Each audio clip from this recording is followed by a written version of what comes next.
You guys hear me? I'm pretty clear, but I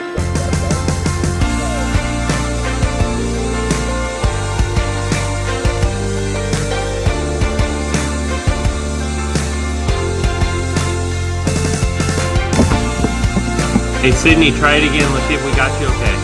Can you hear me now? Yep, we're good. hear you. Well, that's what. We got new music. Yeah, I made a little change last night. Hope you like it.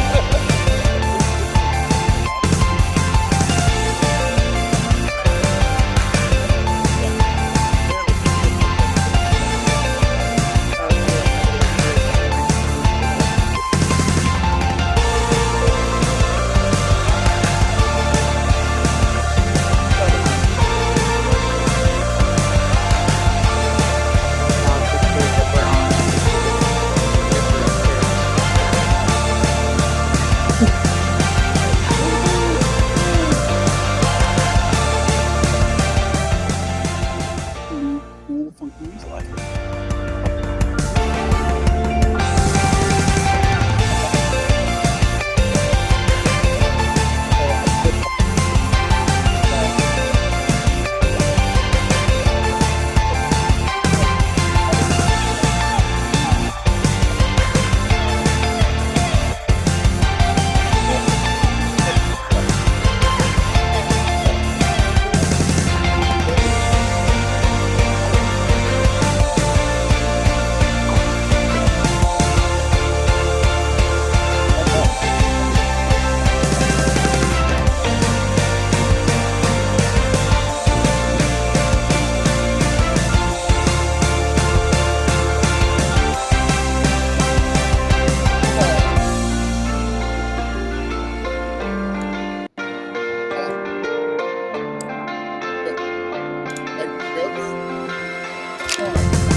Perfect.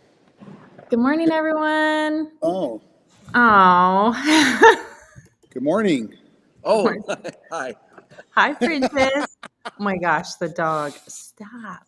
Oh, we're already How are you having guys? fun here. My hair's kind of crazy. Stop, Piper. You're Oh, gonna my have to lay hair's down. off. Well, you guys look like you're somewhere different. I know my hair. It's like now all of a sudden it looks funny, huh? I got you, girl. I know what you're talking about. Yeah. Oh my gosh, my dog is having a cow. All right. Well, good morning, everyone. It's bright and early on Monday morning, and Kyle and Prentice look like they're somewhere special. So why don't you guys? Well, first, welcome Prentice to your first Bead Maker and Coffee. So exciting to have you on. So why don't we start with you guys tell us where you're at and what you're doing this morning. So this morning, I got up early to meet some friends here at the LA County Fire Museum, and I'm gonna actually introduce one as we talk. So, Cool. Richard is responsible for putting together a project. This is Richard Ambrose. Hi, everybody. Hi, He's a Richard. good friend of all of ours. He's also the wonderful face on our Metal Bright product. Yes. Yeah, he's famous for that. I should have had a bottle with me. We don't Maybe have we'll I got show one. one. Oh, we may have one. Everyone's scrambling. So, Oh, my face is Oh, on his that face one. isn't on. Oh, it, yours. Oh, see, Here. see his Now face. now my face is on it. Josh. Oh my gosh, it's So, Richard. Here we got go. one. We got We got one. one. Oscar to There the you Oh, go. rescue. yeah. Cool. So Oh, Richard was there it featured is. on our Metal Bright because he was doing this amazing shot working on the B-29. So he put together a team to come here to the LA County Fire Museum and volunteer to correct and protect some really unique vehicles. You can see some of them behind us. Tell us about what we're looking at here, Richard. Here, I'll even lift it up real quick. Uh-oh. Careful. We're going. Careful. Don't press the wrong button. So behind me Oh, are some rare fire engines. You have squad and rescue from a TV show, right, Yeah, Richard? TV show Emergency, which was the cause of many careers in EMS and fire. And they just celebrated the 50th anniversary of the show not too long ago. And so that was a huge, big event for about a week, I think. And so it was just an honor to be down here and get invited by the museum to get all the stars of the show prepped and pretty for their stay so here at the cool. museum. And the most recent addition is the ambulance. Yeah, the ambulance. Complete redo. Yeah, it's been restored, and yesterday the team corrected and ceramic coated it. So Very cool.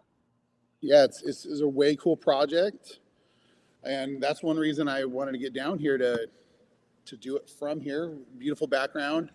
We have some really Super cool cool. sponsors. Obviously, PNS is one of the main sponsors with all the liquids, the coating, and we have Auto Fiber with all of our towels.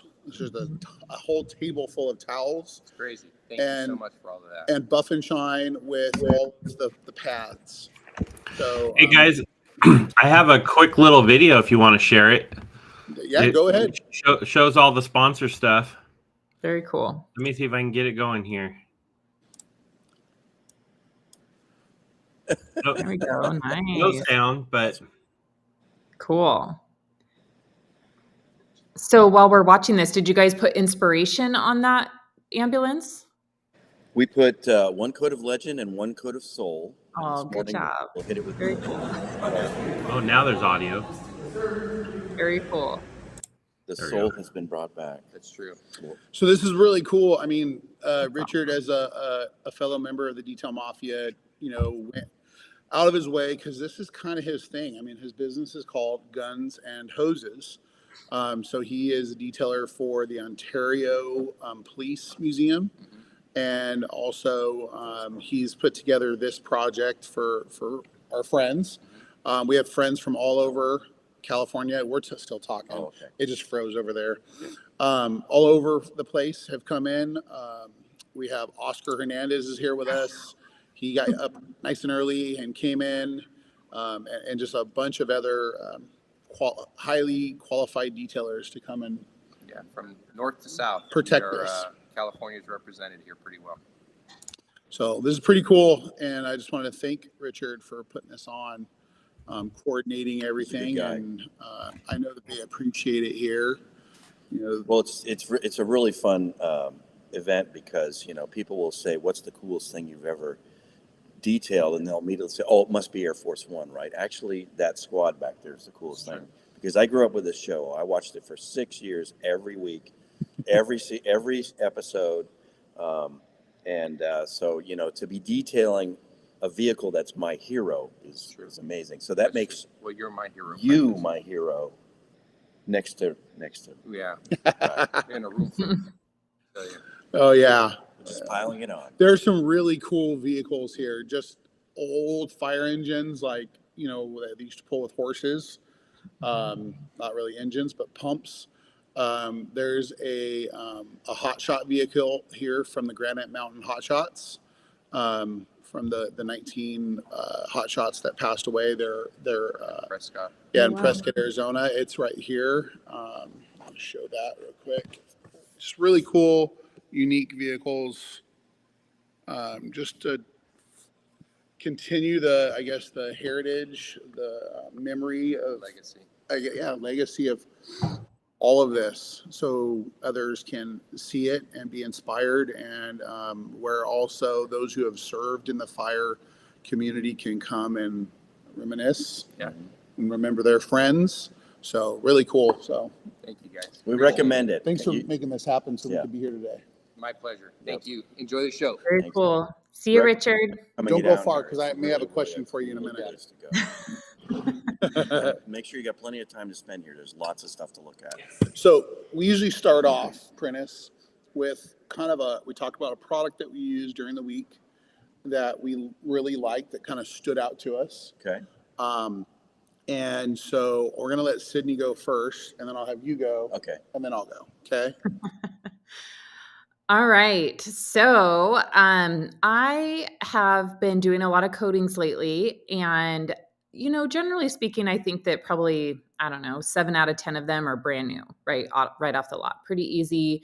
But I had one this past week that kind of stands out to me, and it kind of took a whole team, not going to lie.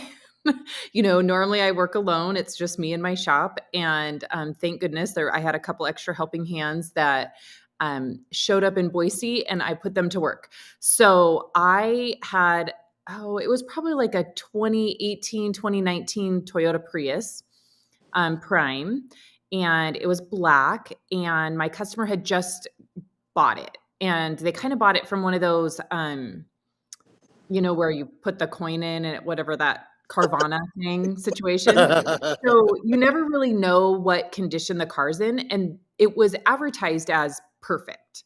The inside was perfect. The outside, though, had been in a fight with many, many car wash brushes. It was absolutely hammered, and it was almost gray. It was literally almost gray. It was in such bad condition. So about a month and a half ago, she brought it in for a detail.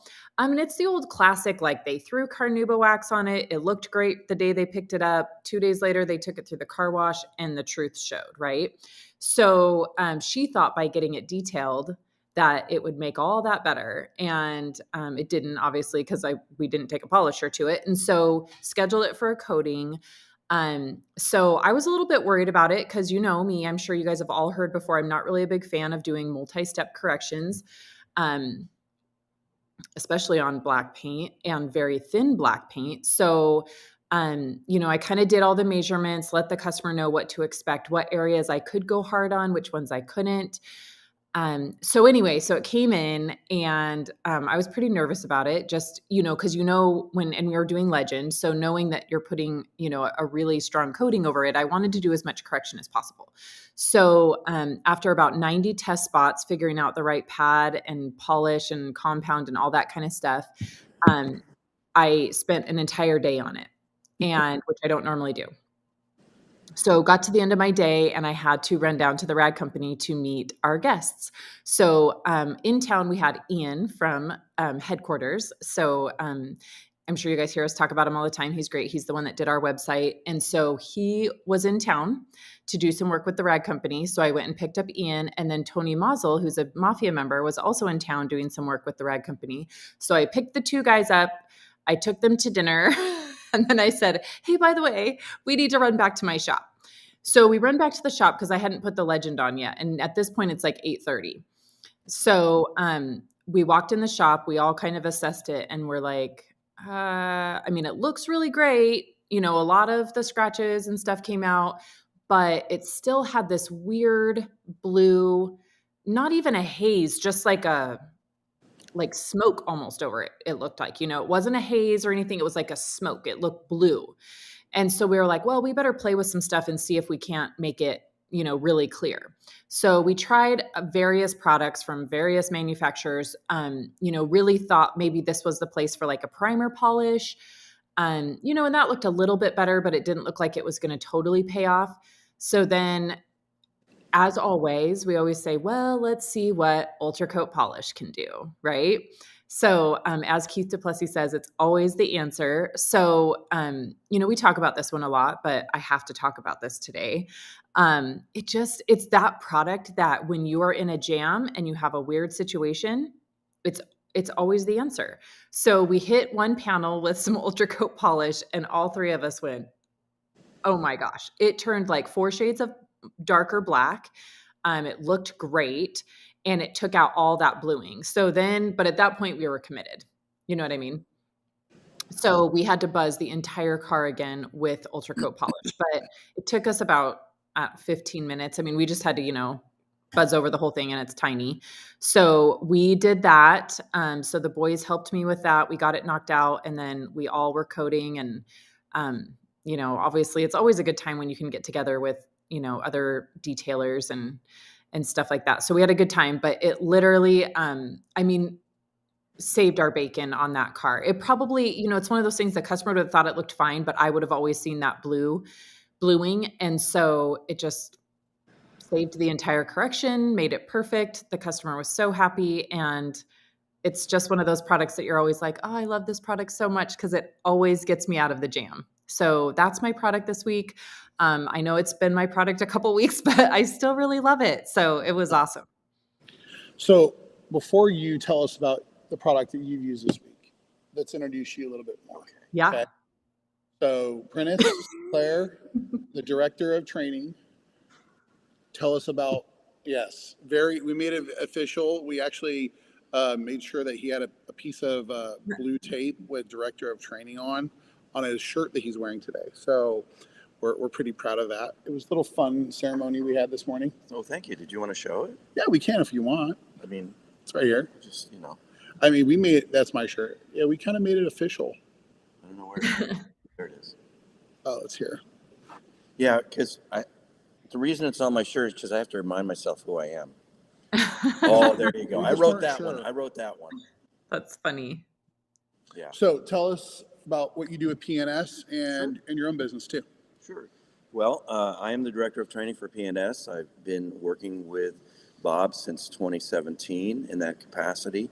So I come up once a month. We have classes at PNS once a month. We have 2 ceramic coating certification classes for inspiration. You too can become a certified inspiration installer in one day. And then we also have a 1-day sort of overall detail training and seminar where we go over most of the double black products, both inside and outside of the car. It's a once over. I mean, we cover a lot of material in one day. And recently, we've had a lot of newbies coming to class, and it's really cool because people that don't really know anything about detailing or know very little, and we kind of open their eyes to some great standard processes that will help them in their detail business at least get started. Everybody customizes their processes as they move along, but we give them a really good straw man to start with. And then they can go back and figure out what it is exactly that they want to do. But we have a lot of fun. The detail training class is limited to 8 people, and the ceramic coating classes are limited to 4 people. So it's highly intensive. We completely correct a car and then put 2 coats of coating on it. We demo all the different coatings. So that's a great class as well. And like I said, at the end of the day, you're going to be a certified inspiration installer, which you can then register at that website. And Chris will throw that up in a second. Yeah, he actually just did. Yeah. Now, do you just do training at PNS headquarters, or do you do it other places? I do not. As a matter of fact, last week I went from Hayward. I drove out to Fresno area in the Central Valley of California and spent some time with PNS distributor John Torek at 3 different locations.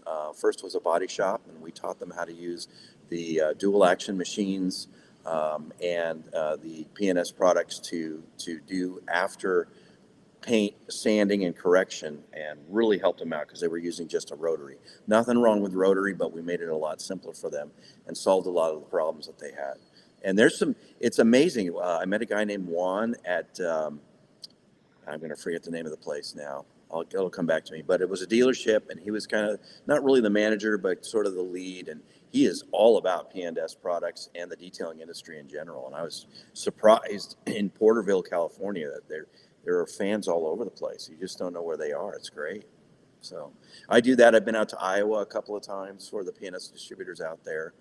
Basically, any P&S distributor around the country, if they feel like they want to bring somebody in to provide training for their customers, I'm the guy that does that. So, and you've also done Air Force One with us. A couple You've done times. Monterey. Yeah, 3 times. This is your second time doing this project. Oh, this is so cool. This one is actually, I mean, this is a whole different type of just fun, right? Yeah. I hope my daughter Stacy's watching, because we watched the entire first season of Emergency not too long ago. And it's kind of funny that like the catchphrase during that was cup of coffee. Cup of coffee.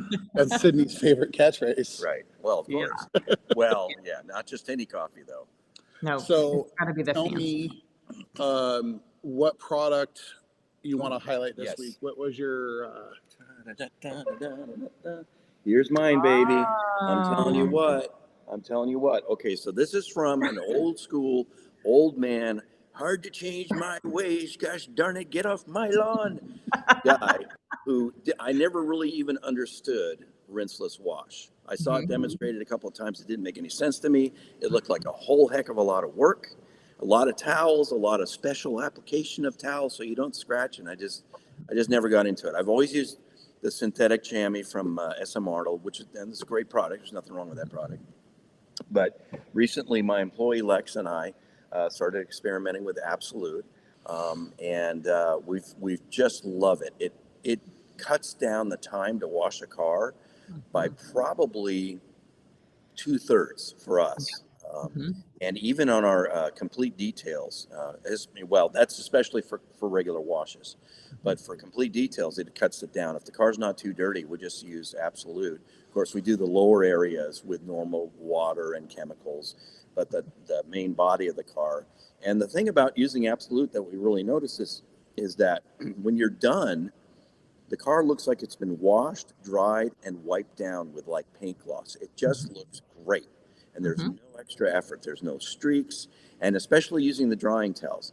I also have been slow to get on the drying towel bandwagon because I thought, well, I don't want to have all these darn wet towels all over the place. So how am I going to do that? Well, it turns out you really only need one towel for a sedan. And in an extreme case, maybe a second towel just to follow up. The towels that we have now available from P&S and other companies are just amazing how much water they soak up. And then, you can always use a squeegee to get the excess water off first, or maybe even just a leaf blower to blow some of it off, and then use the towel to finish it up. And that towel, you flip it over and you do the exterior windows, they're done. You don't have to do any extra window cleaning afterwards. They're done. So we are big fans on that. Yeah, for sure. I'm loving it on Windows too. Yeah.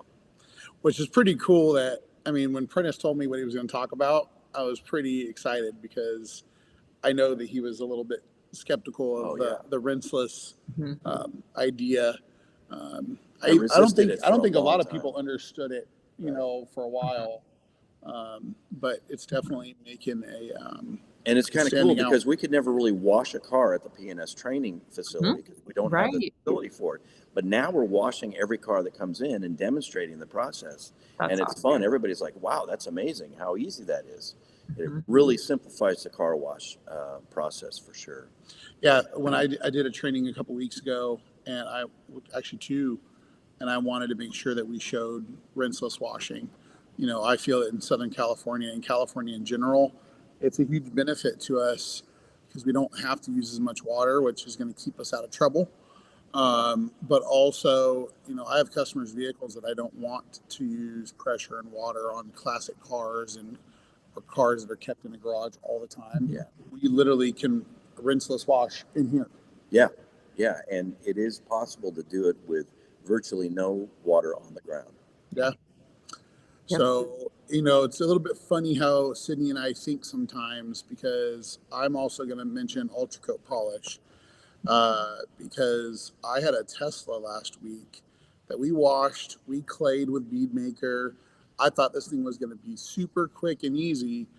And then I looked at the paint and I noticed that the owner, the owner's wife told me he likes to wash the Tesla and then take it on the freeway and drive really fast.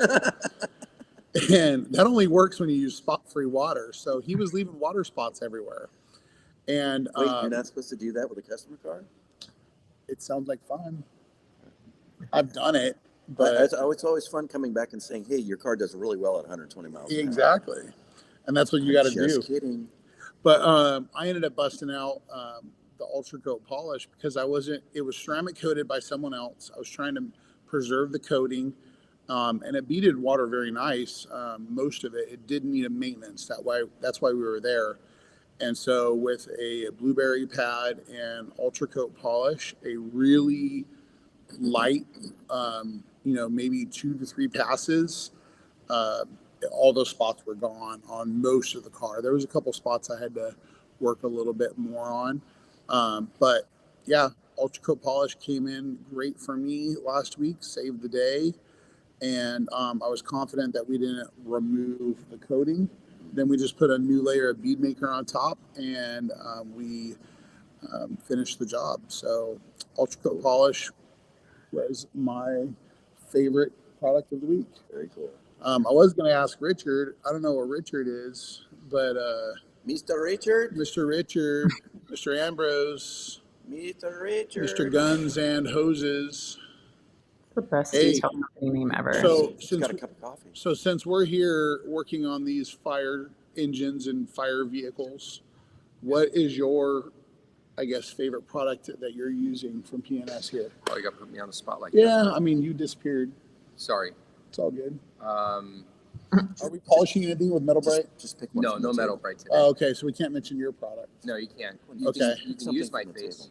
Just something from the table. Yeah, yesterday that you were on the ambulance. Sorry. My all-time favorite is always Legend.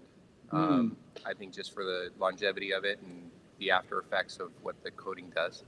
And when you top it with Soul, of course, you get super awesomeness. And so I think those two. Oscar is being our Vanna White here. He's giving us everything Oscar, we need. why don't you come over here and just Yeah, say hello, Oscar. Yes. You're here. Let's say hello to everyone. Oscar from 805. 805 Detail Shop. That's it. Hi, Oscar. Hello. Should we do the shirt?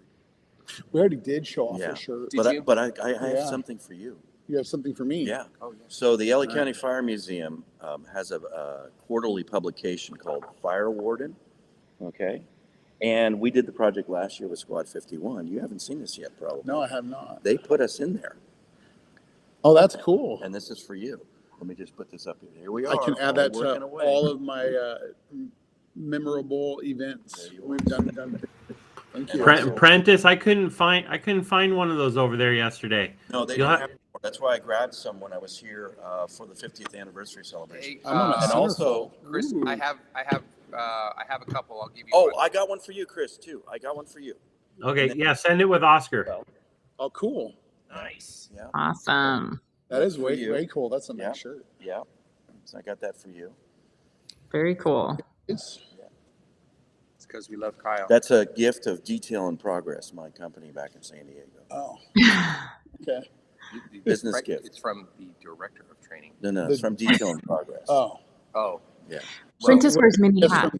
he wears a lot of hats. You know what? He forgot to mention he was a Yeah. band. How cool? He's in a band. How cool is Prentice? I'm not that cool. Well, Yeah, you are. Although I'm really proud of this. I got to show you this one. Okay, so this is my IDA badge. And I'm going to get close because I want you to all look at the number. The member number Number is... 6. -1. That's what Oscar just said.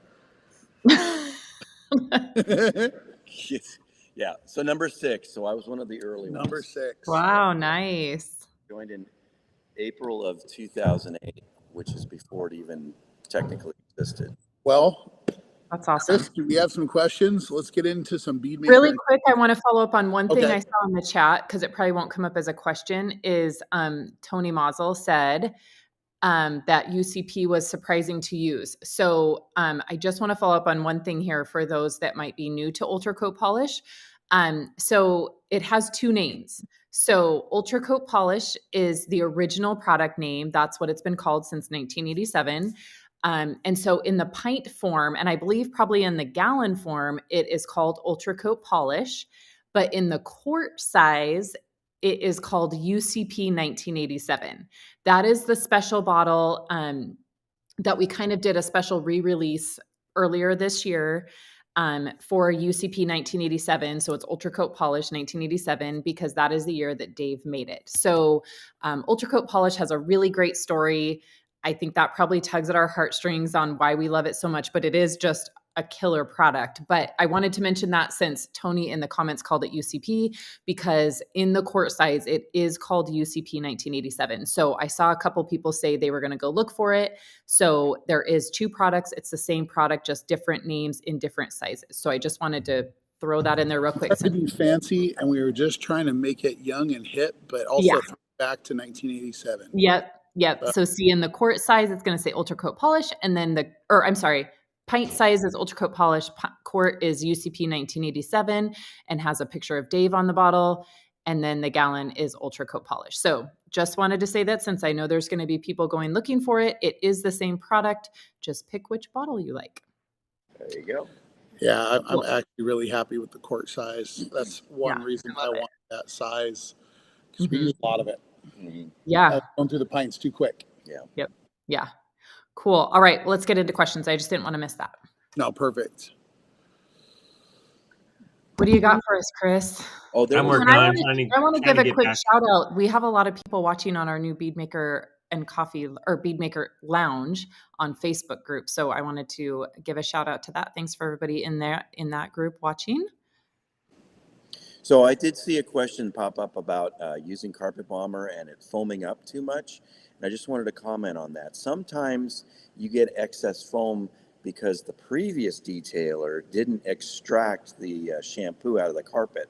So that would be my first guess. Now, if it happens consistently, maybe what you need to do is dilute it correctly, because Carpet Bomber does need to be diluted. You don't want to use it straight out of the gallon container in a spray bottle. So if you are getting too much foam, but it's not because of that particular carpet, then you want to go ahead and dilute it more than you're diluting it. Yep. And Carpet Bomber is really strong. It even works at, what is the typical, like 8-to-1, 4-to-1? 5-to-1, 8-to-1. But I think I generally run mine at 8-to-1 unless I need to kick it up a little bit. But so you definitely want to dilute it. And then another quick note on the pint. So obviously the gallons and everything are not diluted. And neither is the pint. So even when you order the pint, you do need to dilute the pint. So I believe that was Mike that asked that question, correct, Chris? Yes.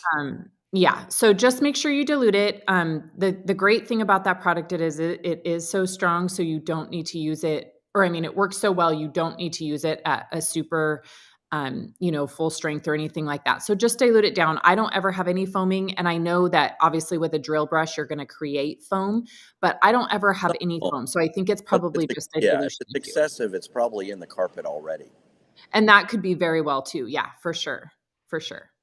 I say Hans Clayson, member number 2621 or whatever it was. That's pretty cool. But what's interesting is back when we had 50 people, we had no idea we would get this big. It's cool. To have very over 200 members is amazing. All right. So Sarah says, can you use aluminum brightener on chrome semi bumpers to help take baked bugs off? That's not a me question. So I don't know if I would necessarily use it to take baked bugs off. It's a bug off. I would use bug off if it's already etched in, but you have to make sure that it is, it's not chrome. You got to make sure it is chrome, or is it stainless, or is it aluminum?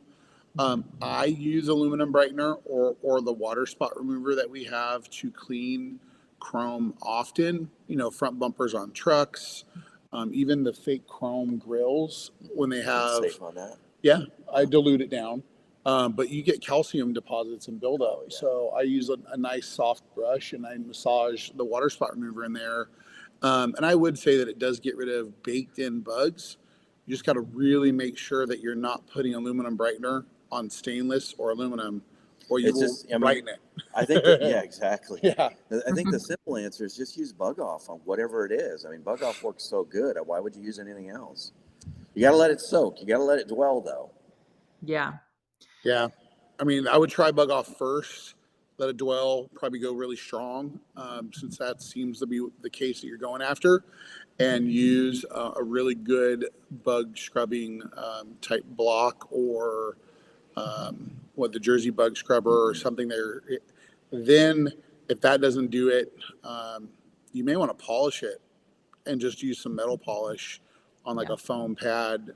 I don't know if acid is the way I would go to remove bugs. Yeah, acid is just dangerous stuff. Yeah. And I'll tell you, in a pinch, EnviroClean diluted 4-to-1 is actually a pretty good bug remover. I've had several vehicles come in from Arizona, and they're just completely caked with bugs in the front grille. And so Bug Off is a superior product, but if you don't happen to have it at a moment, use your EnviroClean 4-to-1 and spray it on that front area and let it soak for about 2-3 minutes, and then that stuff should scrub right off. You'll see them melting too. Yep. Cool. Hans, all right. Third IDA member in the Netherlands. Nice. Nice. Thank you for joining. All right. What do we got next, Chris? All right. Gabriel says, here's one. Breakbuster versus KnockOff. Have you ever used KnockOff? I have not used KnockOff. Okay. Have you used KnockOff, Sid? Yeah, I actually go through a lot of KnockOff. So here's my deal. I really like Breakbuster. I use that 95% of the time. So KnockOff for me, KnockOff, for those that don't know, is in the Chemtrol line. So it is it obviously comes at a concentrate, so you're supposed to dilute it. It's one for me that I don't like to dilute too much, or I don't really feel like it's very strong. So I think the reason I like Breakbuster better is because it also does tires. And I'm not a big fan of KnockOff on the tires because it really is meant as just a wheel cleaner. So I do use KnockOff, but here's how I use it. I don't necessarily love it in a spray bottle. And the reason I don't, and this is one of those things where I have seen tons of people online that say they like it better than Breakbuster. So it's one of those things. I'm not knocking KnockOff. It's just, I think it's people find what they like better. So I'm not by any means saying it's a bad product. It's just, I like Breakbuster. So, but where I do use KnockOff is because I have a Chemtrol. So when I make my wheel bucket, I put KnockOff straight in my bucket. So I don't put it in a spray bottle. So I fill up about, maybe a half a gallon of it pretty well diluted. I want to say probably 10-to-1. So then what I do is I spray my wheel and tire either with Undressed or Breakbuster or Iron Buster, whatever I'm using to clean the wheel. That's kind of my pre-treatment. And then my brushes are all soaking in KnockOff, and I use that. And the combination of that has worked super well for me, but I don't use KnockOff by itself. Haven't been a fan of spraying it on the wheel alone, all of that, but I do love it as the extra kick when I'm cleaning the wheels, and it's great to soak the brushes in it. So then when I have my barrel cleaner and my brush, everything's in KnockOff, and it works great. And I generally use the same bucket for a couple cars, as long as I don't have like something like an Audi or BMW that totally ruins the water. So I do use it for that. So I do go through a lot of KnockOff, and I do prefer that versus just plain water or soap and water or whatever. It does do a great job doing it that way. But I have my favorites. I love Breakbuster. So for me, same here. I love Breakbuster. It's my go-to. But where I have liked KnockOff is when you use it in a foamer, in an IK. Yes, it does work that way. Because it works great that way. I think for me, it's the suds. It doesn't have a lot of suds to it. So when it's in a foamer, it suds really nice, and it seems to clean better when it is coming out in the foam. Doing the wheels, wheel wells, tires has always worked great for me. But the big misconception about Breakbuster versus KnockOff is Breakbuster and KnockOff are not the same product. Right. Yes. People think that Breakbuster is just like a diluted version of KnockOff. Right. They could not be more. Yeah, wrong. they're not anywhere near the same. Yeah. They may be very similar in color. Yeah. But that's about it. So you look at the purpose of the Chemtrol line. I mean, the purpose of the Chemtrol line is to be used in high production shops. Right. So like a dealership detail department where washing, cleaning 10, 20, 30, 40 vehicles a day in a wash bay.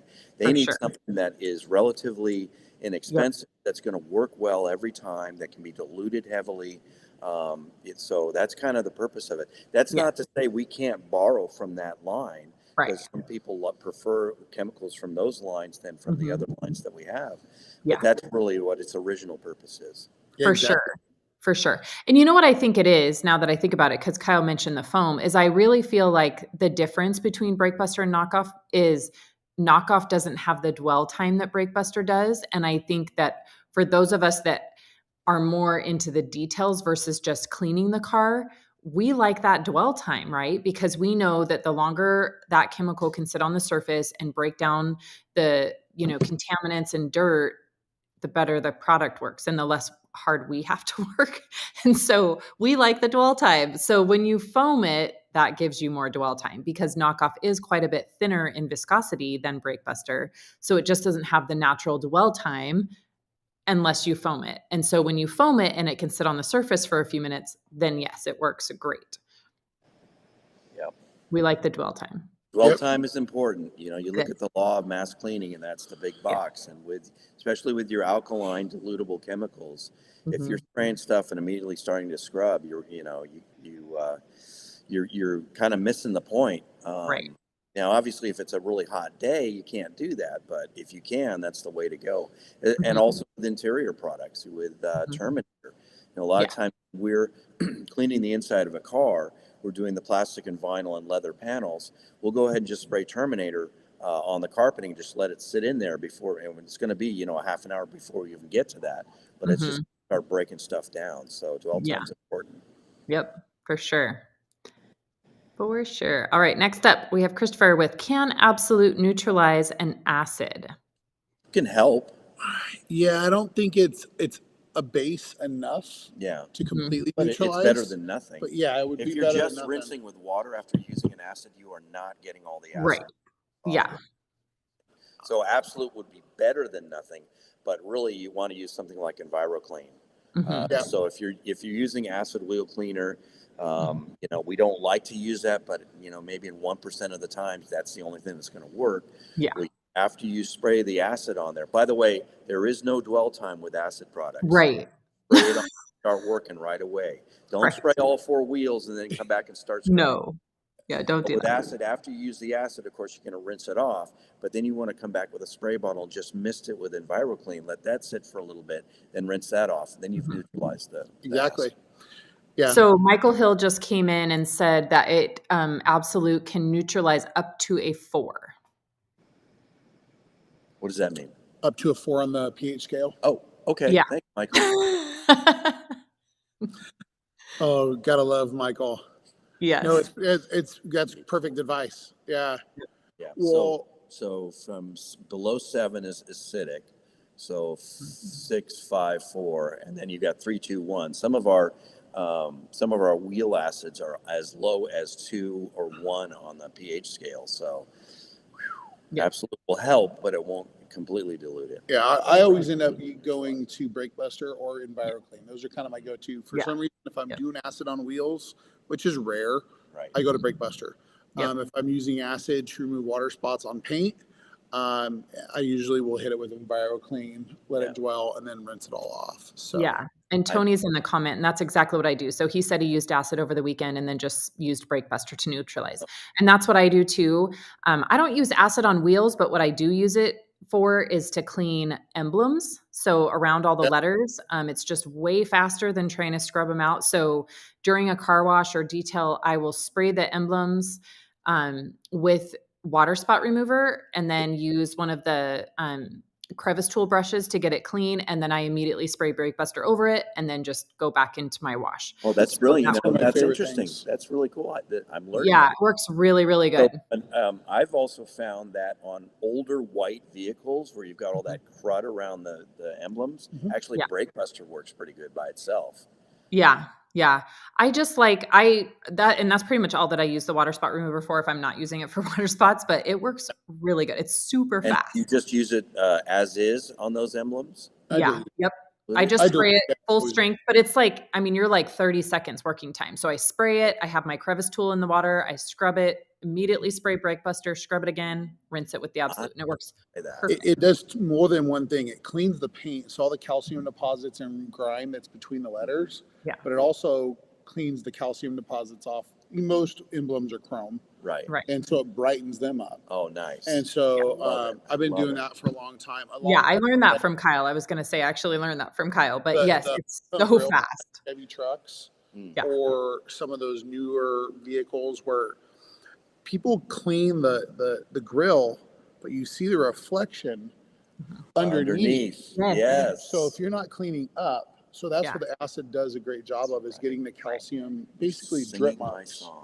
So you got to neutralize the chrome too. Yep. You got to make sure, because acid will continue to work even if you've rinsed it off. Yes. And a lot of people don't realize that, and that's why most people's brake calipers are rusted. Yeah. Because the car wash cleaned the wheels and didn't deactivate it. So the learning point today, kids, is if you use any kind of acidic product, come back with an alkaline neutralizing product. Right. So now we can have that little thing with a little star that goes, the more you know. And the more you know. Yep. So Nate Page is asking, does Breakbuster have acidity? So, and then Michael followed up saying that it is a non-acid wheel cleaner, but he doesn't know where it falls on the pH scale. Do either of you happen to know? That would be a Dave question. Anybody got? I mean, it is anybody got the SDS? Yeah, we advertise it as a non-acid wheel cleaner, so I would assume that. Somebody quick look up the SDS on it. Yeah, it's pretty safe. For Breakbuster. It's on our website. You can get all the SDS. Where's Keith? Keith knows this stuff off the top of his head. Keith is our Keith's in leader on this one. He pop in. Yeah, he did pop in. He's in Long Island today at LI Detail Supply. So, but he must not be listening live. Tony says, "Don't quote me," but he thinks it's like a 12.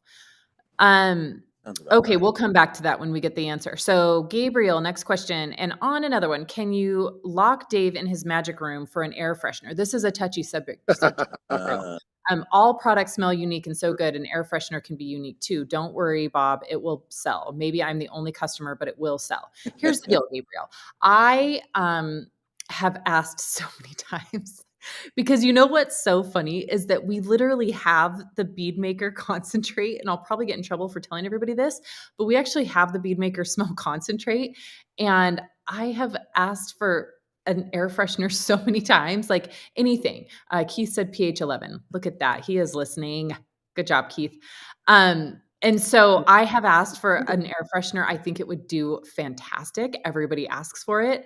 I make my own and I absolutely love it. So we can't really lock him in his magic room, but we can just keep asking for air fresheners. So I know you said hello. I saw you say hello, Keith. I told him.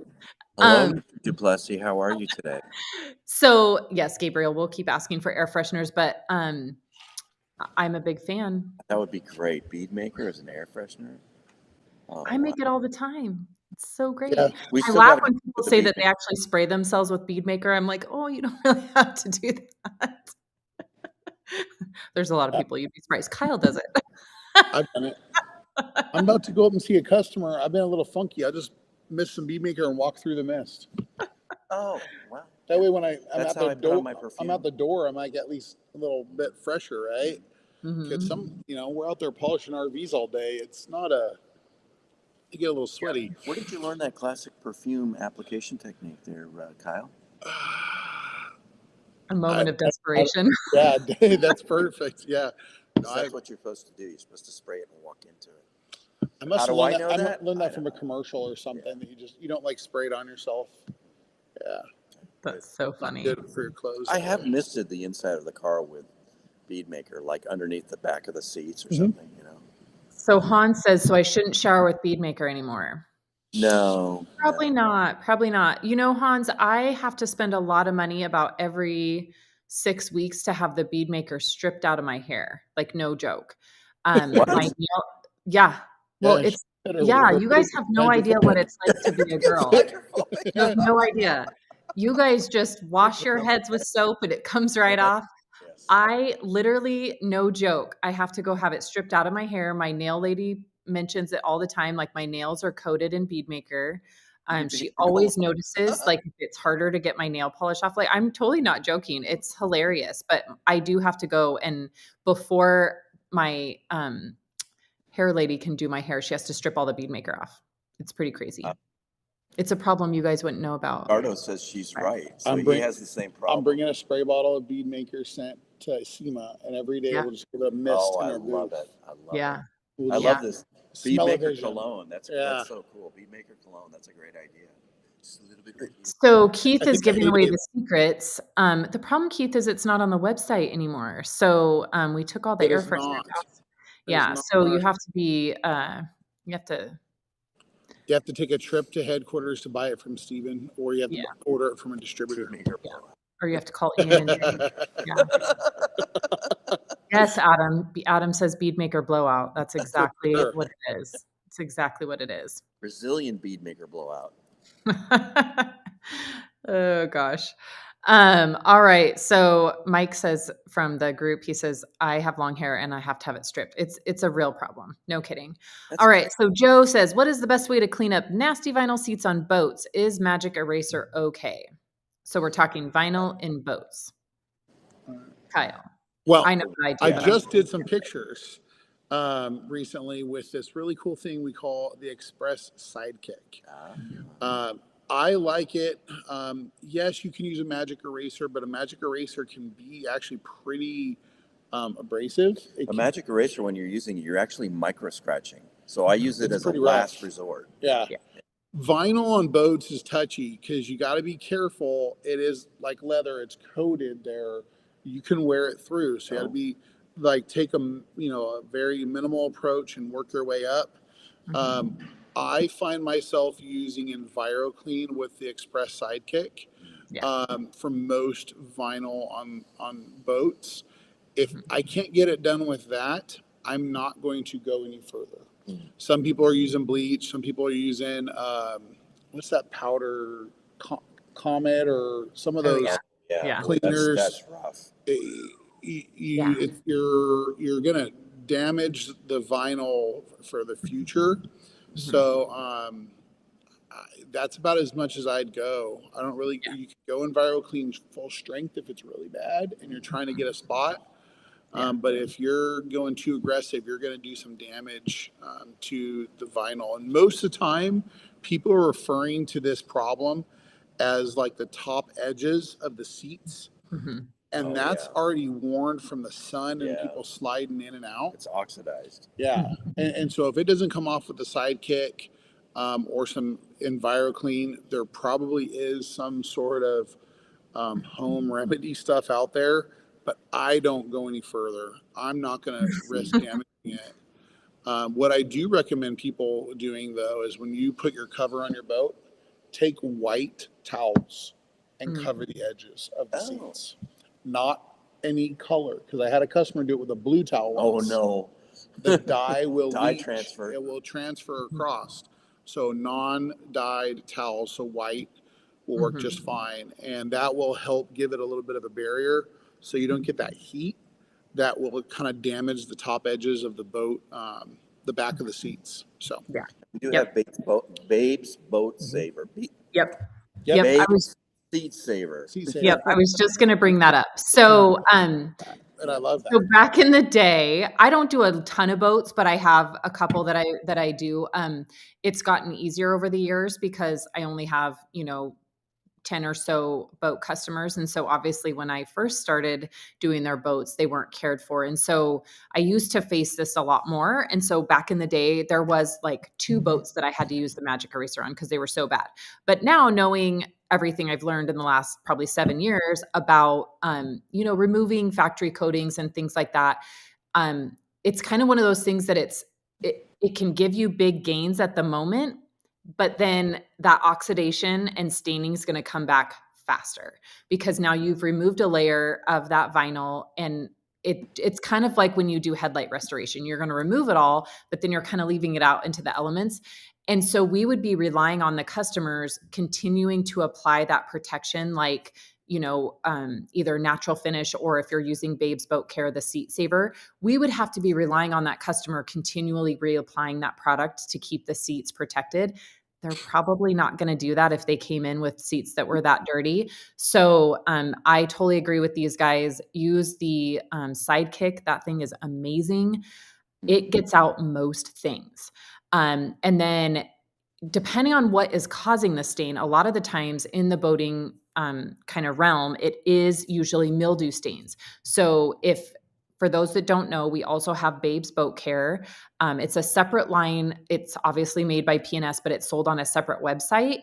And within that line, there's, I think, is it called like Mildew Buster, or I can't remember the name, but I think it's Mildew Buster, but it works really well. So I will use the seat cleaner and EnviroClean if it's super dirty, but usually I can just use the seat cleaner and the Mildew Buster if you need it, which that alone, the two together, usually kind of give me that extra kick that with the Sidekick works great, which I have a boat today that I bet is pretty dirty inside. So maybe I'll take some pictures for you guys and post them up, because the Sidekick has really changed the game, especially in boats. It works so good. It doesn't just work well on the overall seat. It gets down in the grooves really well, especially the edge where the piping is. Yes. Usually I would have to take one of those old paintbrushes or toothbrush to get back there. Yeah. But the Sidekick can get in there if you orientate it properly. Yep. But you should be able to clean all the vinyl safely with that. Yeah. Hey, it's been suggested that you need to shampoo with rags to riches for the bead maker. So you're going to have to soak your hair in a 5-gallon bucket overnight. Yeah. I bet that would work. Honestly, it sounds like it would work. I'll have to ask Dave if it's. I don't know if you would want to see the bucket after. Right. Well, and I don't. Yeah. Yeah. Well, I don't want to ruin my hair color either. So I'd be worried. It smells like shampoo, so maybe that works too. I don't know. Yeah. We're just joking, folks. Don't do this at home. Right. Yeah. Don't do that at home. Nope. They make products for that. FDA That's approved. so funny. The Express Sidekick is goated and boated approved. Totally. Totally. Love the Sidekick. I've had the Sidekick prototype that we used for a long time. I just started wearing it out.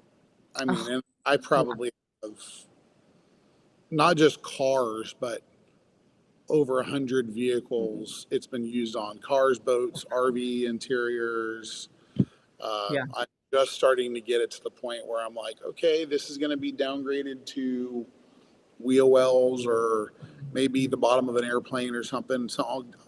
But that thing is lasting. I mean, you know where else on a boat the Sidekick works really well is on the tower.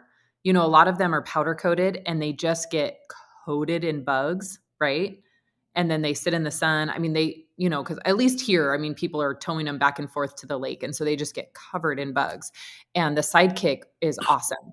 I mean, I love the Jersey bug scrubber, but because they're those heavy textured, usually powder coated, the Sidekick just gets in there and scrubs all the bugs out of all the crevices on the tower. And I use it a lot on the tower too. I love it. We did an RV a few weeks ago where I had my guys using the Jersey bug scrubber on the paint. And I used the Sidekick on all the glass on this giant windshield because I ran out of Jersey bug scrubbers. So I just needed something else. And it worked great on bug removal. I don't know if I was wanting to use it on the PPF, but that's why I used it on the glass. And it worked just great. So. I want to give a shout out to my friend Sarah Riles from Iowa. She asked a question. Sarah is terrific. She's I invited her. She had contacted me, or I contacted her a long time ago. I invited her to an event we had in Iowa at MCK Sales, and she's become a friend ever since then. I love this industry. There's so many friends all over the place. But anyway, she asked about how long do you wait before polishing after putting Legend or Soul on? And we typically say 2 hours, right? Minimum 2 hours, let it sit. And then you definitely want to use nothing stronger than Envy for your polishing afterwards.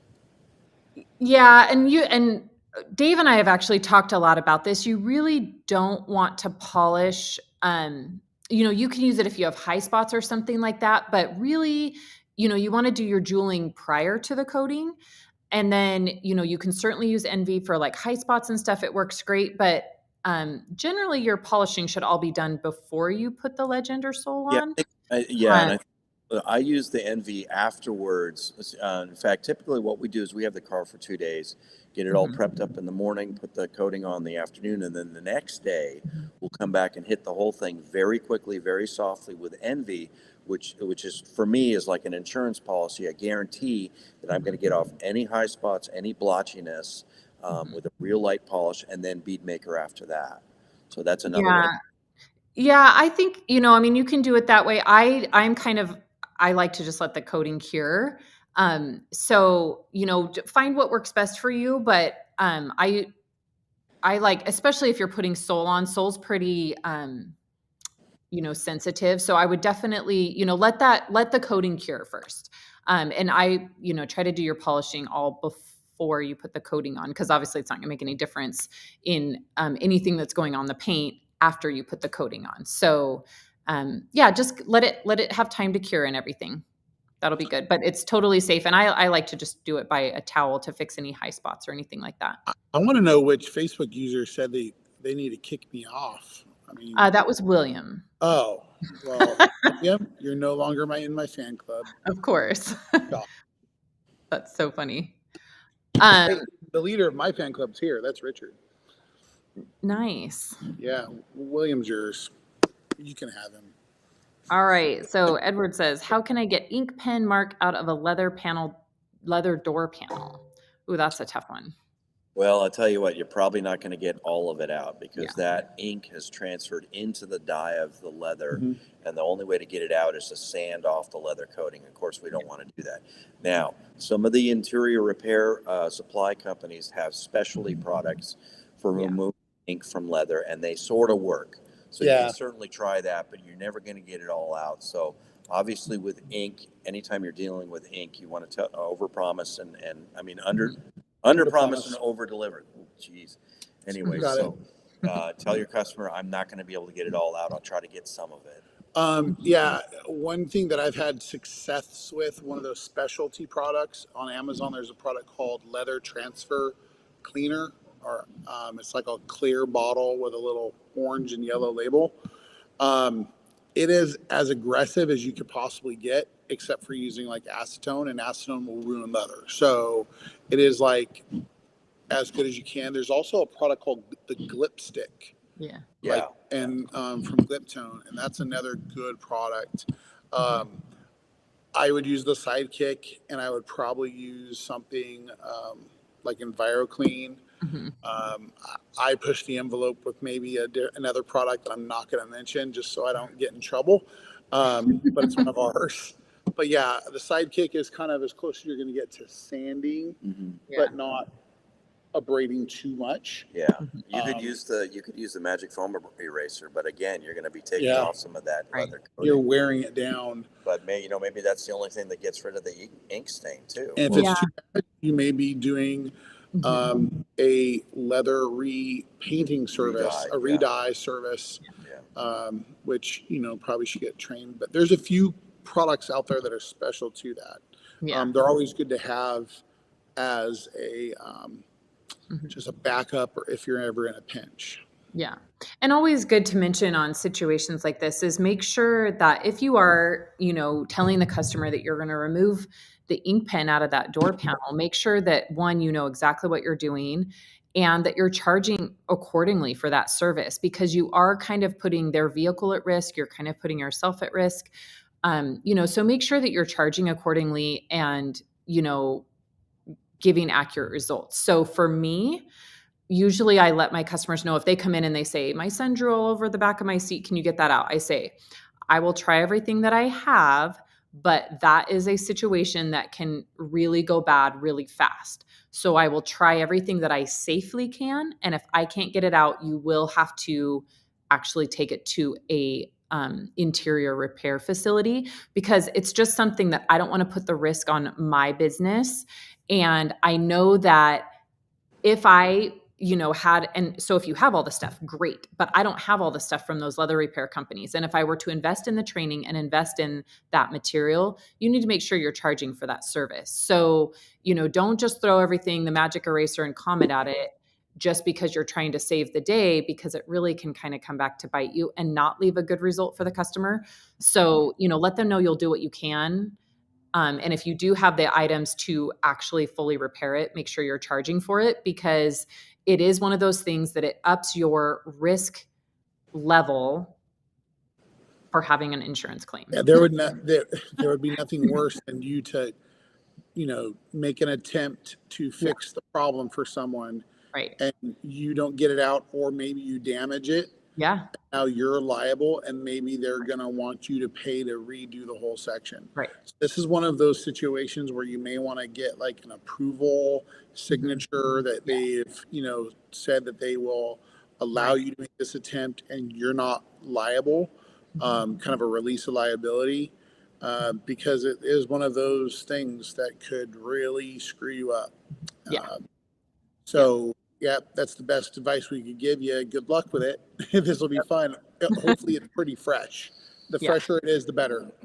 Yep. Awesome. We've got Jet. What dressing is best on plastic and leather interior? Prentice. There's so many. Natural finish is probably the best. That's my answer as well. I knew you were going to get that. We took a minute. Our favorite. We've talked about this. Processing.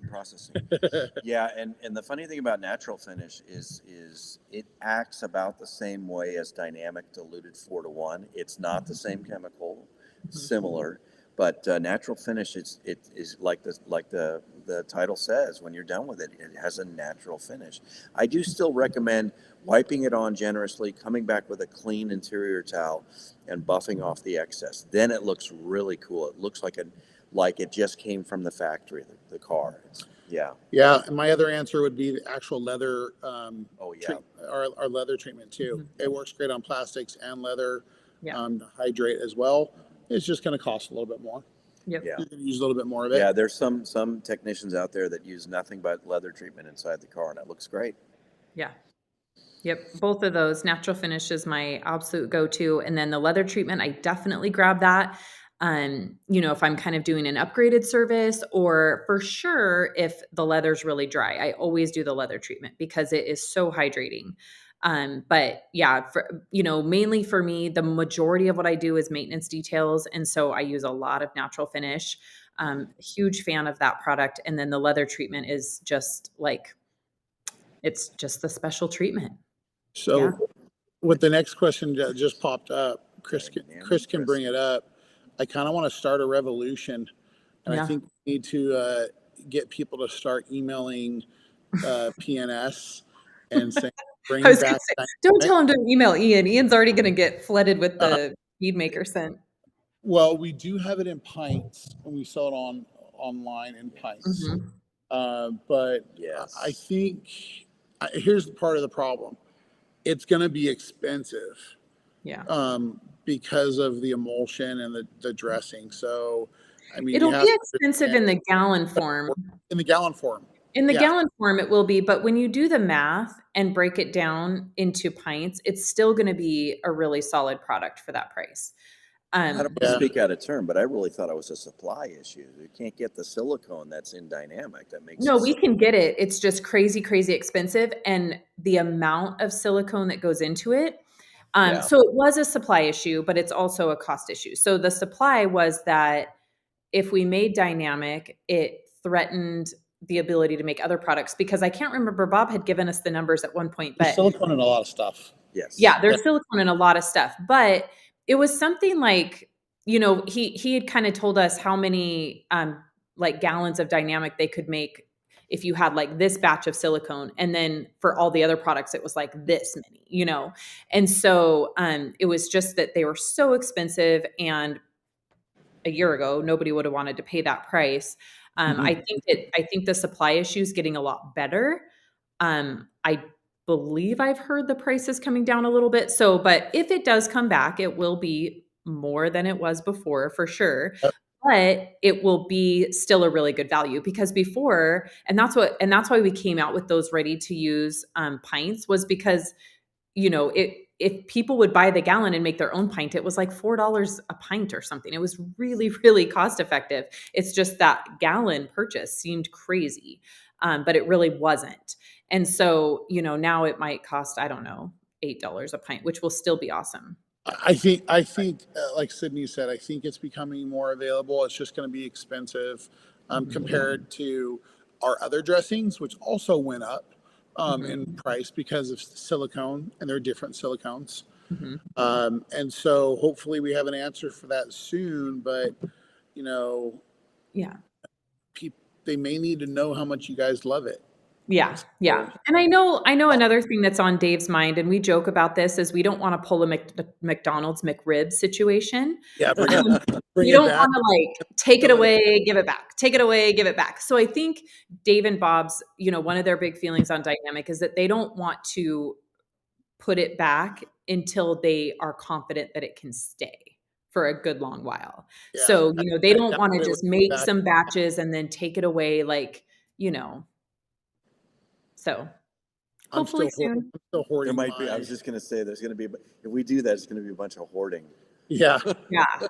Distributors are going to buy it and then mark it up like they do with the car industry right now. I know. I already hoard it, and I'm down to my last gallon and a half.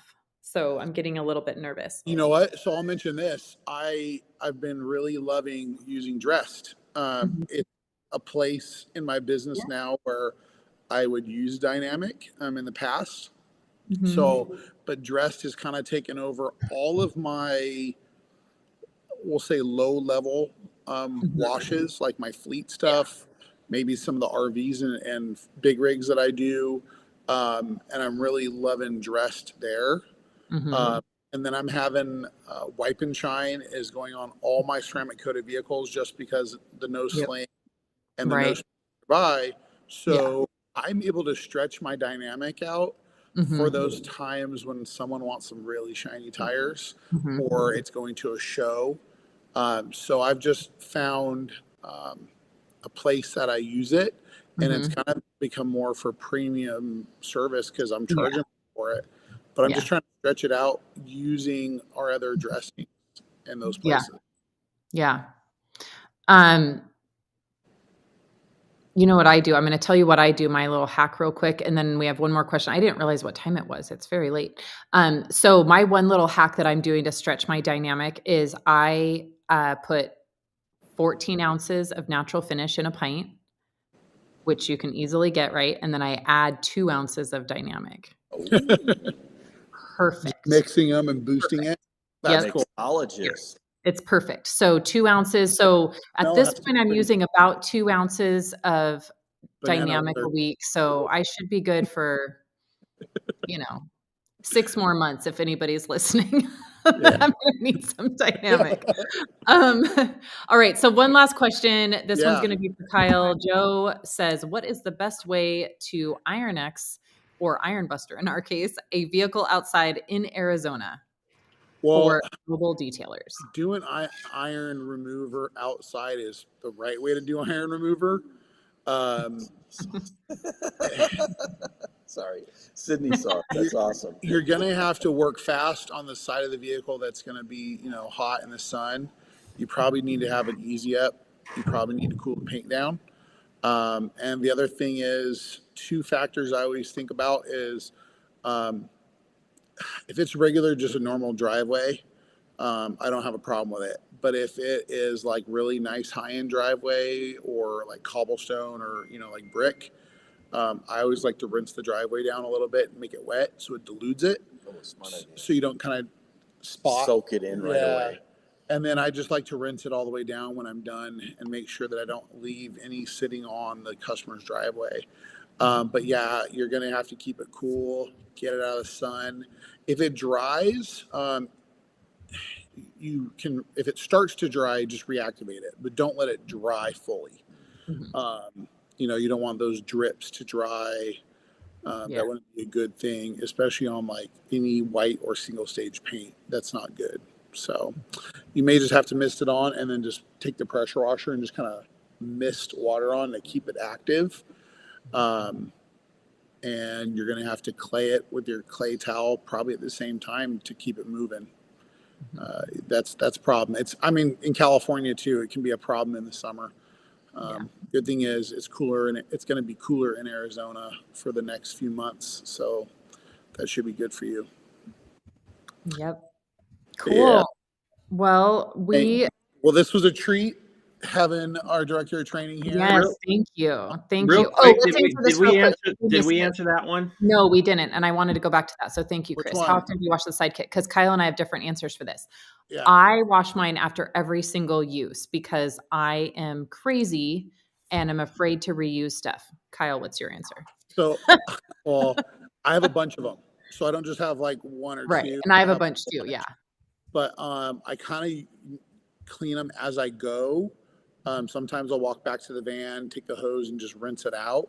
I did a really nasty semi-truck the other day, and I had a bucket of water next to me because I kept dipping it in and wringing it out. It was gross. But most time at the end of the week, I just throw them in the wash. Yeah. So I do after every car. I shouldn't say after every use. I only use one per car, and I too have a whole pile of them. So I've heard of a lot of people that will, yes, rinse them in a bucket of R2R kind of throughout the week. And that's totally fine if you only have, one or a couple. But yeah, I have enough to do every car because it scares me.